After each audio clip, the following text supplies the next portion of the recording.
going on, guys? TS401 here. Just wanted to make a quick video about this Radiopost TS401. It's a transmitter. I got this probably about a month ago. Maybe a little more. And I just wanted to make sure I used it and I was somewhat familiar with it before I start make a video on it, so I know what the hell I'm talking about, at least for the most part.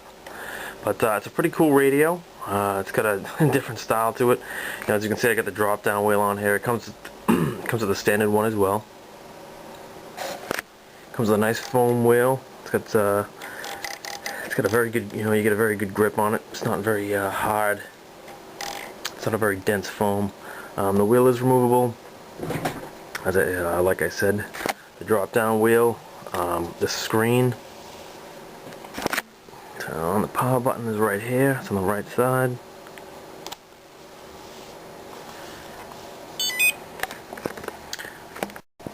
As you can see, the menu comes up. It's gonna have your model name. I don't know if you can see that too well. It's gonna have the voltage. I programmed this for TS401, as you can see. The name is custom, and then it gives you your your dual rate, exponentials, all your trims, and it's pretty cool. You have the menu button that you can go through. It lets you scroll through this circle to scroll through the different individual menus, and and this set button in the middle lets you select for the different features, and the back button goes back. So that's pretty cool. I took this apart, and I was worried about rotating this screen around, but it's pretty stable. The wire doesn't get bound up very easily, and it doesn't seem like it's going to break very easily.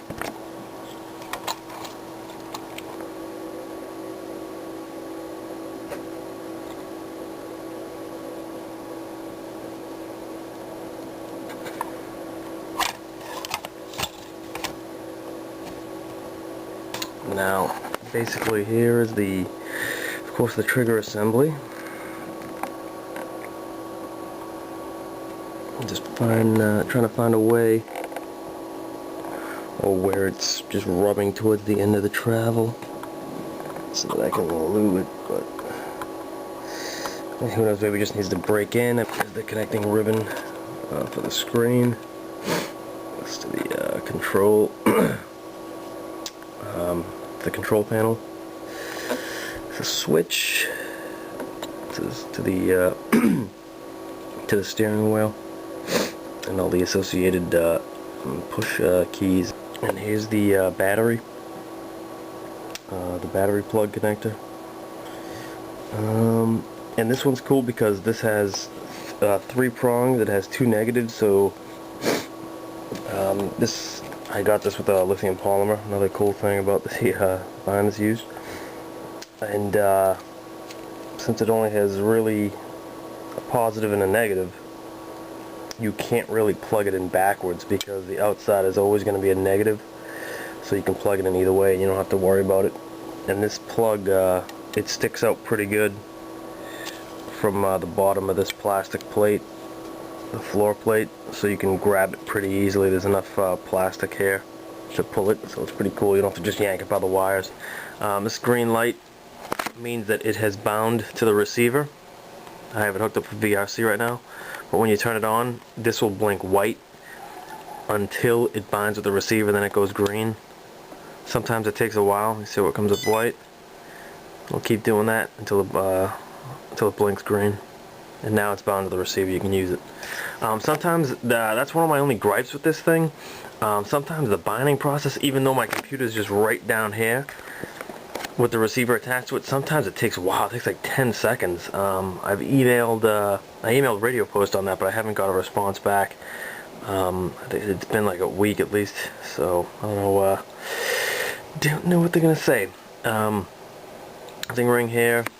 It's got a pretty standard trigger. The trigger itself is it's not adjustable, like as if some of the KOs you can unbolt this front hook here and move it back and forth.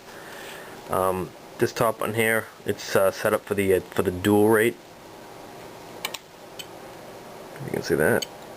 So you can do a thumb. I'm not sure what the bottom one was set for, DL2. Then you have a, excuse me, PS2 button down here, and DL3 as well as a PS3 button back here. And this thing is capable of switching over from right to left hand usage, so that's pretty cool. It's another great option. And as well, let's turn this baby off. The battery compartment. Mine came. This has it uses 6 batteries. I'm sorry, it uses five AA batteries. I got rechargeable ones in here. And this tray is removable. Just get this piece of foam out here. And it's got plenty of room in this battery compartment, but it starts to angle down here, so you can't really use too much of this space up front. This is removable with a plug. And I have a lithium polymer one for this too. So this is just a backup one of mine. I end up going through it a lot using VRC. But this is kind of a pain in the butt itself, because it doesn't use an equal amount of batteries. So like, it's, say for the Spectrums, you can just use 4. You can just throw them all in the battery charger, the AA wall charger, and charge them up. This has a 5th one, so it's kind of awkward. You can't really charge 5 at a time. You're always going to have an odd one out, but it's not really a big problem. But other than that, I mean, it's a pretty cool radio. It hasn't given me too many problems at all.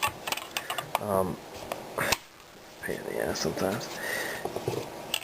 Hasn't given me too many problems at all. As I said, the only real gripe about it is the time it takes to bind. And that's pretty much it for this review. I just wanted to be a quick one. So like I said, I've been using it for a while. Haven't had too many problems at all, except for the binding, the time it takes to bind, which, like I said, it doesn't do it every time. But yeah, I mean, it's a pretty sweet radio. I got this one actually used on RC Tech for like $185, I think, with one receiver. I wanted to get the transmitter case, but he didn't have it, so I got this one. Instead of paying I think they're $330 online or something like that from A-Main or wherever. But that ends this one. Thanks for watching, guys, and of course always subscribe and leave comments below. Thank you very much.